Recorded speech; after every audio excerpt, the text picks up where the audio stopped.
오늘은 예수님께서 부활하신 날을 기념하는 부활절입니다.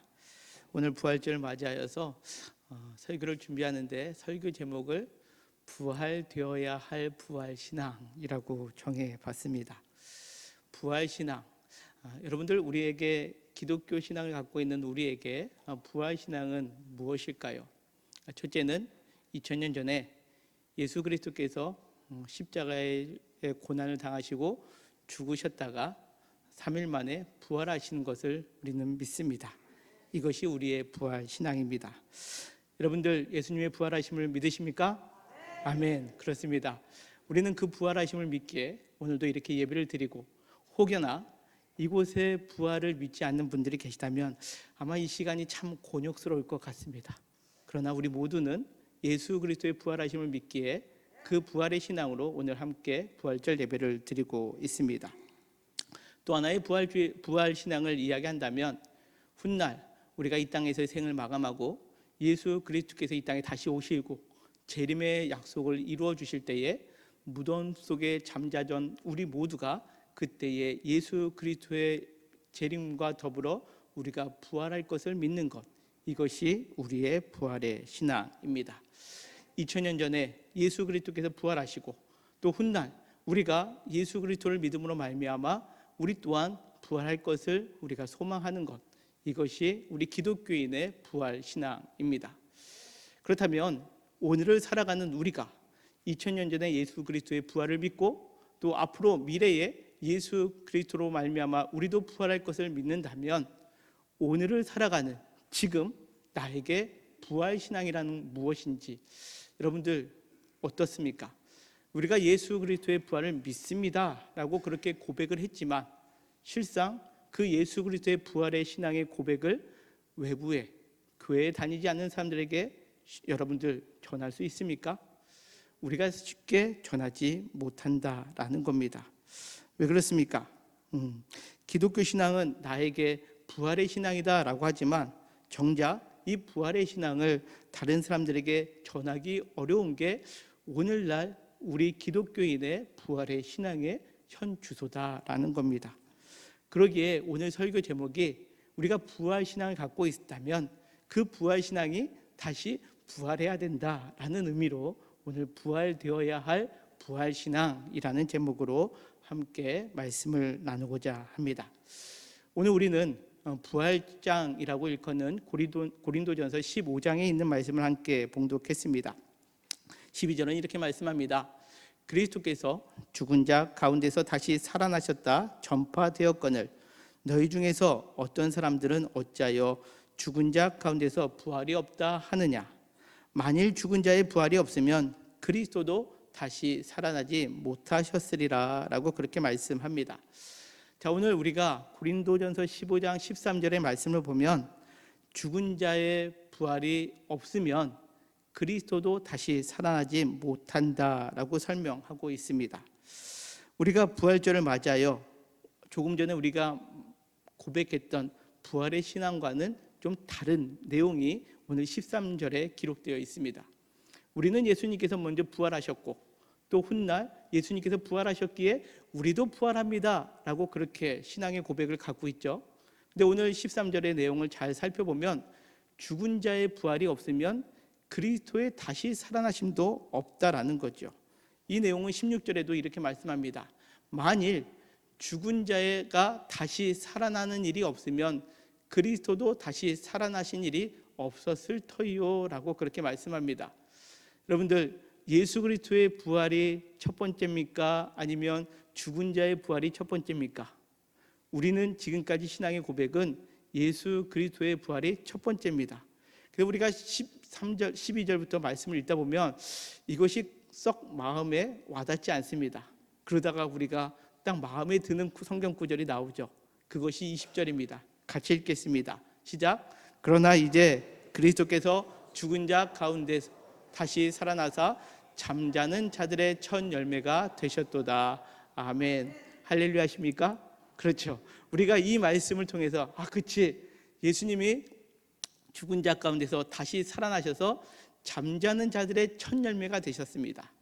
자, 우리가 오늘 부활절 그 현수막이 또 걸려 있는데요. 거기에 오늘 이 말씀이 적혀 있습니다. 그리스도께서 죽은 자 가운데서 다시 살아나사 잠자는 자들의 첫 열매가 되셨다라는 거죠.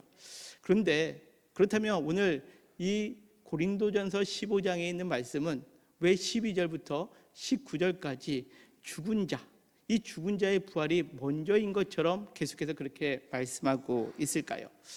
우리가 이 죽은 자의 부활이 먼저 있지 아니하면 그리스도의 부활도 일어나지 못할 것 같다라고 그렇게 말씀하시는 이 본문의 말씀을 우리는 어떻게 받아들여야 될까? 먼저 우리가 이 죽은 자라는 단어를 우리가 생각할 때는 우리의 생명이 다해서 이제 죽은 상태에 있는 사람으로 우리가 생각을 합니다. 그런데 오늘 이 성경 속에 나와 있는 죽은 자는 우리가 생각하는 그러한 죽음의 상태에 있는 존재다라고 그렇게 해석하면은 우리가 오늘 이 본문의 말씀을 헷갈릴 수밖에 없다라는 거죠. 오늘 본문에서 계속해서 등장하고 있는 이 죽은 자라는 그 단어는요, 헬라어로 네크로스라는 단어를 쓰는데, 이거는 성경에서 죽은 자라는 표현을 쓸 때 가장 많이 쓰는 단어이기도 합니다. 이 죽은 자라는 것은요, 그런데 이 죽다라는 뜻과 더불어 상징적으로 죽음을 이야기하는 것, 죽음을 표현하는 것이 이 네크로스, 죽은 자다라는 단어를 쓰고 있다라는 겁니다. 대표적인 말씀이 어떤 말씀이냐? 에베소서 2장 1절에 있는 말씀입니다. 그는 허물과 죄로 죽었던 너희를 살리셨도다라는 말씀 속에서 여기서 허물과 죄로 죽었던, 즉 헬라어로 네크로스, 너희를 살리셨다라는 거죠. 누가요? 그리스도께서. 우리가 죄와 허물로 어떻게 됐다고요? 죽어있는 상태에 있는 사람들, 이것이 오늘 성경에서 표현하고 있는 죽은 자, 즉 허물과 죄로 죽어있는 상태와 같은 사람들을 의미합니다. 어떤 모습인지 성경 속에서 좀 더 우리가 살펴보겠는데요, 창세기에 있는 말씀입니다. 창세기 2장 17절에 하나님께서 천지 창조하시고 아담과 하와를 창조하신 후에 사람들에게 이렇게 말씀하십니다. 선악을 알게 하는 나무의 열매는 먹지 말라. 내가 먹는 날에는 어떻다고요? 반드시 죽으리라 하시니라 라고 그렇게 말씀합니다. 근데 뱀이 나타나 여자를 유혹합니다. 야, 하나님이 너희 저거 다 먹지 말라고 했니? 라고 하니까 아니라고 하면서 그것을 먹으면 죽을까 하노라 라고 그렇게 여자가 대답을 합니다. 그때에 뱀이 이렇게 말을 하죠. 뱀이 여자에게 이르되 여자가 너희가 결코 죽지 아니하리라 라고 그렇게 말을 합니다. 이 말을 듣고 그 하와가 선악과를 따먹게 되죠. 자, 선악과를 따먹고 여자가 죽었습니까? 안 죽었습니까? 안 죽었죠. 그렇다면 여러분들, 하나님의 말이 맞습니까? 말씀이 맞습니까? 뱀의 유혹의 말이 맞습니까? 우리가 현상적으로 보았을 때는 뱀의 말이 맞는 거죠.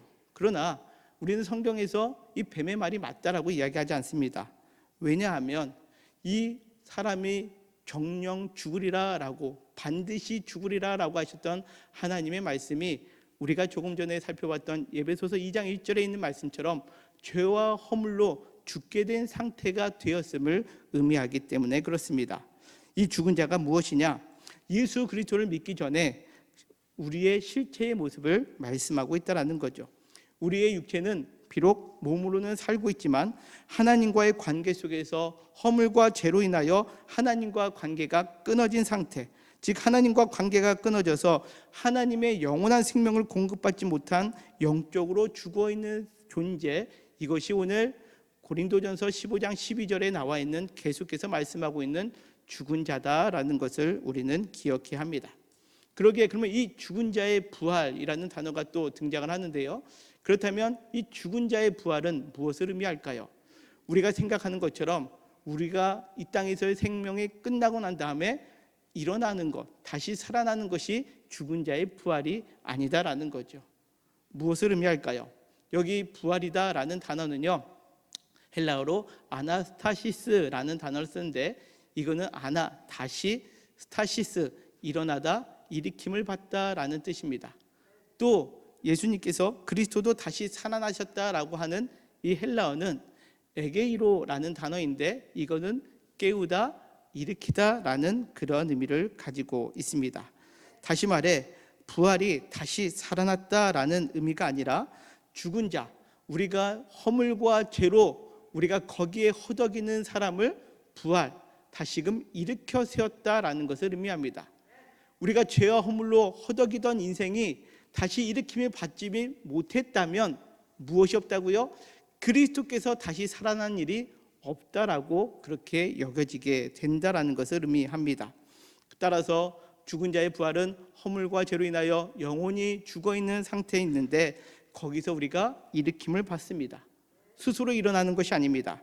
누군가에 의해서 허물과 죄로 일으킴을 받을 수 없는 그 상태에서 누군가가 우리를 일으켜주고 있다라는 것, 이것이 오늘 성경에서 표현하고 있는 죽은 자의 부활이다라는 거죠.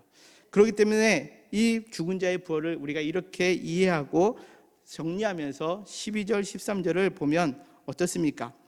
그리스도께서 허물과 죄로 죽은 사람 가운데 다시 일어났다라고 전파되었는데 너희 중에 어떤 사람들은 어찌하여 허물과 죄 가운데 다시 일어난 사람이 없다 하느냐라고 그렇게 반문하고 있는 것이 12절에 있는 말씀이고요.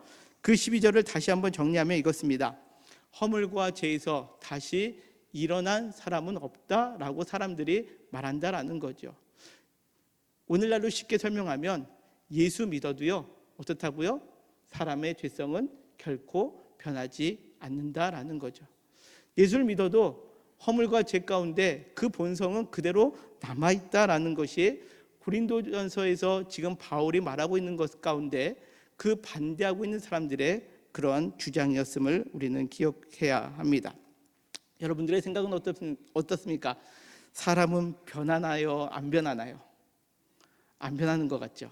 그럼 다시 묻겠습니다. 예수님을 믿으면 사람이 변하나요? 안 변하나요? 변합니까? 그렇죠. 근데 우리는 어떻습니까? 예수님을 믿으면 사람은 변합니다 라고 말을 하지만 실상은 우리는 변하지 않습니다 라고 여기는 그 마음을 갖고 있는 상태, 이것이 지금 고린도전서 15장에서 바울이 그들을 향해서 지금 주장하고 말씀하고 있는 상태다라는 겁니다. 그래서 바울은 그리스도께서 죄와 허물로 죽은 사람, 즉 죄에 많았던 사람들이 허물과 죄에서 일어나게 하셨다라는 거죠. 누가? 그리스도께서 변화시켰다라는 겁니다. 그리고 그렇게 복음이 전파되었는데 어떤 사람들은 야, 그럴 일 없어, 사람은 안 변해, 그럴 일 없어 라고 그렇게 말하고 있다라는 겁니다. 그때의 13절에서 바울은 이렇게 단호하게 고백하고 있는 겁니다. 만일 허물과 죄로 인하여 그 상황 속에서 일으킴을 받는 사람이 없다면 그리스도도 다시 살아난 것이 없었다라고 강하게 말씀하고 있다는 겁니다. 다시금 이야기하자면 그리스도께서 다시 살아나신 그 은혜가 있기에, 첫 열매가 되셨기에 우리 허물과 죄 가운데 있던 사람들은 반드시 변화된다, 일어난다라는 것이 바로 13절에 있는 말씀입니다. 그러기에 14절은 또 이렇게 말씀합니다. 그리스도께서 만일 다시 살아나지 못하셨으면 우리가 전파하는 것도 헛것이요 또 너희 믿음도 헛것이다라는 거죠. 사람이 예수 믿어도 안 변해 라고 이야기한다면 예수님께서 다시 살아나지 못했다라는 거죠. 그리고 우리가 지금 믿고 있는 것, 우리가 복음을 전파하는 것, 이것도 다 헛것이 된다라고 바울은 강력하게 말씀하고 있는 겁니다. 그래서 또 15절 16절은 이렇게 말씀합니다. 같이 읽겠습니다. 시작. 또 우리가 하나님의 거짓 증인으로 발견되리니 우리가 하나님이 그리스도를 다시 살리셨다고 증언하였습니다. 만일 죽은 자가 다시 살아난 일이 없으면 하나님이 그리스도를 다시 살리지 아니하였으리라. 만일 죽은 자가 다시 살아나는 일이 없으면 그리스도도 다시 살아나신 일이 없었을 터이요 라고 그렇게 계속해서 반복하고 있는 겁니다. 예수 그리스도께서 살아나지 못하셨다는 거죠. 왜요? 허물과 죄로 죽었던 사람이 변화되지 못하고 있기 때문에. 그렇다면 우리가 뭐가 된다라고요? 하나님의 거짓 증인이 된다라는 겁니다. 또 만일 죽은 자가 다시 살아난 일이 없으면 하나님이 그리스도를 다시 살리실 필요가 있었다 없었다? 없었다라는 것을 의미합니다. 이어진 16절은 그러기에 그리스도가 다시 살아난 일이 없었다라고 다시 한번 반복해서 말씀하고 있다라는 거죠. 그리고 이어진 17절에 이렇게 말씀합니다. 그리스도께서 다시 살아나신 일이 없었다면 너희의 믿음도 헛되고 너희가 여전히 죄 가운데 있을 것이다 라는 거죠. 우리가 죄와 허물 가운데 죽을 수밖에 없었던 인생, 그리고 그 죄와 허물의 늪에서 빠져나올 수 없는 인생이었는데 예수 그리스도께서 부활하심으로 인하여 우리에게 생명을 주셔서 그곳에서 우리를 꺼내주셔서 일으켜주셔서 우리로 하여금 생명의 존재로 일으켜주셨는데, 그렇게 사람이 변하는 일이 없다라고 하면 너희의 믿음 헛것이고 너희는 여전히 어디에 있다고요? 죄 가운데 거하는 존재다라고 그렇게 오늘 바울은 말씀하고 있다라는 겁니다. 이것이 예수 그리스도의 현재의 부활의 신앙이 되고, 이것이 예수님의 부활의 사건과 현재 우리의 신앙의 모습이 이어지는 것을 오늘 성경은 말씀합니다. 그렇다면 오늘 성경에서 말씀하고 있다면 그리스도께서 다시 살아나시는 일, 이거는 과연 무엇을 의미하는 것일까요? 그리스도께서 다시 살아나는 일이 있어야지 우리가 죽은 자 상태에서 일으킴을 받는데, 우리가 변화되지 못하는 그 모습을 보면 그리스도께서 다시 살아나신 일이 없는 것처럼 여겨지게 된다라고 하는 이 그리스도께서 다시 살아나시는 일은 무엇을 의미할까요? 우리가 읽은 고린도전서 15장 12절 앞부분은 이렇게 성경은 말씀합니다. 15장 3절부터 8절까지인데요. 우리 같이 한번 읽겠습니다. 시작. 내가 받은 것을 먼저 너에게 전하였노니 이는 성경대로 그리스도께서 우리 죄를 위하여 죽으시고 장사 지낸 바 되셨다가 성경대로 사흘 만에 다시 살아나사 게바에게 보이시고 후에 12 제자에게와 그 후에 500여 형제에게 일시에 보이셨나니 그 중에 지금까지 대다수는 살아있고 어떤 사람은 잠들었으며 그 후에 야고보에게 보이셨으며 그 후에 모든 사도에게와 맨 나중에 만삭되지 못하여 난 자 같은 자에게도 보이셨느니라. 아멘. 그렇습니다. 이 고린도전서 15장 3절부터 8절에 있는 말씀은 우리가 함께 읽었는데요. 이 말씀은 제가 우리 교회 처음 선보러 올 때 했던 설교 본문의 말씀입니다. 기억하시나요? 여러분들 많이 기억 못 하시는데요, 지난주에 이 본문과 제가 한 설교를 정확하게 기억하시는 권사님이 한 분 계시더라고요. 제가 이 본문의 말씀으로 무엇을 설교했느냐, 제가 오늘 우리가 3절부터 8절까지의 말씀을 읽었는데 보이셨다라는 표현을 제가 노란색으로 표시했습니다. 무엇을 의미할까요? 우리가 보이셨다라는 1차적인 의미는 부활하신 주님이 그들 앞에 나타나셨다라는 뜻입니다. 부활하신 주님이 게바에게 나타나셨죠. 그리고 12 제자에게 나타나셨고 500여 형제에게도 나타나셨고 야고보와 또 만삭되지 못했던 바울에게도 나타내 주셨습니다. 이것이 부활하신 주님이 다시 일어났다라는 뜻입니다. 그렇다면 이것으로 끝이냐? 그게 아니죠. 이 보이셨다라는 단어에 2차적인 의미가 있습니다. 그것은 부활하신 주님이 그들에게 나타나신 것뿐만 아니라 그들을 통하여 보여지게 되었다라는 것을 의미합니다. 무엇을 의미하느냐? 게바에게 앞에 나타나셨다면 이제 그 게바는 그 게바를 통해서 부활하신 주님이 나타내지게 되었다라는 거죠. 부활의 주님이 12 사도에게 나타나 주셨습니다. 그렇다면 그 다음에 부활의 현재성은 무엇이냐? 그 12 사도를 통해서 부활의 주님이 나타내지는 것, 이것을 의미합니다. 만삭되지 못했던 바울이 그 부활의 주님을 만났습니다. 그리고 나서 그것으로 끝인가요? 아닙니다. 그 바울을 통하여 부활의 주님이 나타나게 되었을 때에 성경은 말씀합니다. 나나 그들이나 이와 같이 전파하게 너희가 믿게 되었다라고 성경은 말씀합니다. 이것이 그리스도께서 다시 살아나신 일이다라는 것을 오늘 15장 하반절에서 계속해서 말씀하고 계시다라는 거죠. 그렇습니다. 그리스도께서 다시 살아나신 일을 통해서 죽은 자의 부활이 일어났습니다.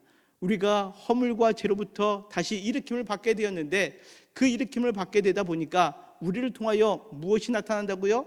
그리스도께서 다시 살아나신 일, 죄와 허물 가운데 허덕이는 인생이 아니라 우리를 통하여 부활하신 예수 그리스도께서 우리를 통하여 보여지게 되는 것, 이것이 오늘을 살아가는 우리에게 부활신앙이 되어야 된다라는 겁니다.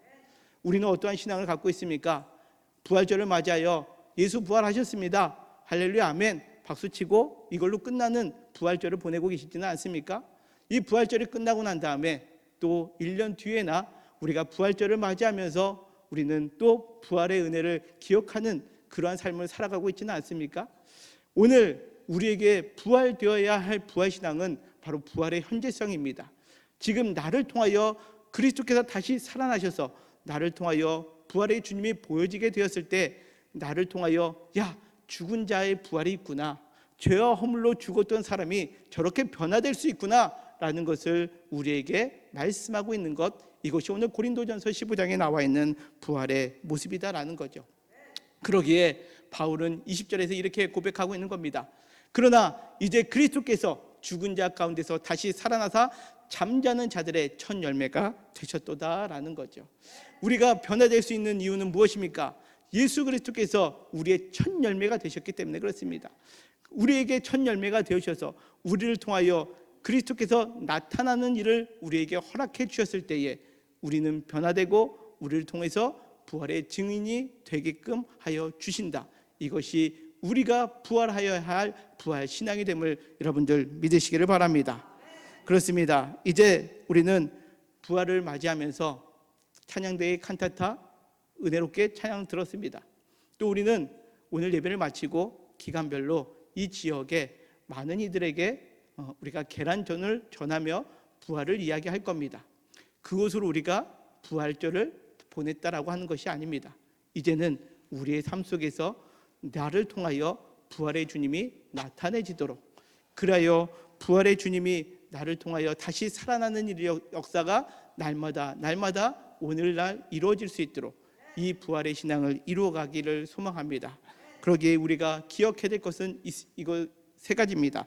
첫째는 나는 허물과 죄에서 죽어있던 사람이었습니다 라는 고백입니다. 내가 지금 이렇게 살아있고 내가 어떠한 상황 가운데 있지만 그 모든 상황 가운데 나는 잘나서 유능해서 있는 것이 아니라 원래 나는 죄와 허물 가운데 죽어있던 인생이었는데 그리스도로 인하여 허물과 죄에서 다시 일으킴을 받아 이 자리에 있음을 우리는 믿음으로 고백해야 한다라는 거죠. 우리는 이 고백이 날마다 있어야 됩니다. 때로는 우리는 허물과 죄로 인하여 우리의 마음 가운데 여전히 허물과 죄 가운데 있는 것 같은 인생을 살아갈 때가 있습니다. 그러나 우리는 그렇지 말아야 한다라는 거죠. 그러면서 우리는 날마다 이것을 고백하고 변화되어야 합니다. 그리고 이렇게 고백하는 거죠. 나를 통해 부활하신 주님이 보여지는 삶을 살아갈 수 있도록 오늘은 우리는 이 부활절을 맞이하여 이와 같은 기도로 나아가야 됨을 여러분들이 기억하시기를 바랍니다. 그럴 때에 오늘 바울은 이 고린도전서 15장을 통해서 우리에게 이렇게 권면합니다. 15장 31절 같이 읽겠습니다. 시작. 형제들아, 내가 그리스도 예수 우리 주 안에서 가진 바 너희에 대한 나의 자랑을 두고 단언하노니 나는 날마다 죽노라. 아멘. 그렇습니다. 우리가 나를 통하여 그리스도께서 다시 살아나신 일을 우리가 경험하기 위해서는 우리의 허물과 죄했던 우리의 모습은 어떻게 돼야 된다고요? 날마다 죽어야 된다라는 겁니다. 우리가 신앙생활 하다 보면 우리는 그런 마음이 많이 들 때가 있습니다. 내 마음이 상할 때, 또 우리의 관계가 어그러질 때 우리는 미워할 수 있고 시기할 수 있고 질투할 수 있고 또 죄의 마음을 가질 때가 있습니다. 그때마다 바울은 이렇게 고백하는 거죠. 나는 날마다 죽노라. 우리가 부활의 현재성을 누리기 위해서 우리가 기억해야 될 것이 이겁니다. 나는 날마다 죽노라. 그럴 때에 오늘 고린도전서 15장 31절 이하에서는 또 이렇게 말씀합니다. 내가 사람의 방법으로 예배소에서 맹수와 더불어 싸웠더라면 내게 무슨 유익이 있으리요? 라고 그렇게 고백하고 있습니다. 바울은요, 유능했던 사람이었습니다. 그 당시에 아주 유능한 교육을 받았고요, 가문으로도 훌륭했고요, 당시에 많은 사람들이 얻으려고 했던 로마의 시민권을 갖고 있던 사람이었습니다. 내가 사람의 방법으로 예배소에서 그 악한 사람들과 싸웠더라면 그런데 내가 무슨 유익이 있겠느냐? 나는 날마다 죽었다라는 것으로 고백하고 있는 거죠. 그러면서 32절 하반절은 또 이렇게 말씀합니다. 죽은 자가 다시 살아나지 못한다면 내일 죽을 터이니 먹고 마시자 하리라 라는 거죠. 내가 이 허물과 죄로 인하여 다시 일으킴을 받지 못했다면 우리는 그냥 이 땅에서 만족스럽게 살다가 죽으면 된다라는 거죠. 그러나 우리 신앙이 그겁니까? 그렇지 않다라는 겁니다. 그러기에 33절에 이렇게 말합니다. 속지 말라. 악한 동무들은 선한 행실을 더럽히나니. 34절 이렇게 바울은 결론을 짓습니다. 같이 읽겠습니다. 시작. 깨어 의를 행하고 죄를 짓지 말라. 하나님을 알지 못하는 자가 있기로 내가 너희를 부끄럽게 하기 위하여 말하노라. 아멘. 그렇습니다. 우리가 늘 날마다 죽습니다라는 고백과 더불어 우리가 주님 앞에 기도해야 될 것은 깨어 의를 행하고 죄 짓지 않기를 위하여 우리는 기도해야 됩니다. 그럴 때에 나를 통하여 그리스도께서 다시 살아나시고 나를 죄와 허물 가운데서 나를 다시 변화시켜 주사 나를 통하여 그리스도가 보여주는 삶, 이것이 우리가 부활절을 마다 다시금 고백되어지고 그 고백으로 인하여 1년을 살아가며 또 부활절을 맞이할 때마다 주님, 내가 죽었던 자였지만 그리스도께서 나를 일으켜 주시고 변화시켜 주셔서 오늘도 부활의 은혜 가운데 머물고 있습니다라고 고백되어지는 우리 영통교회 모든 성도님들 되시기를 주님의 이름으로 간절히 축원합니다. 아멘.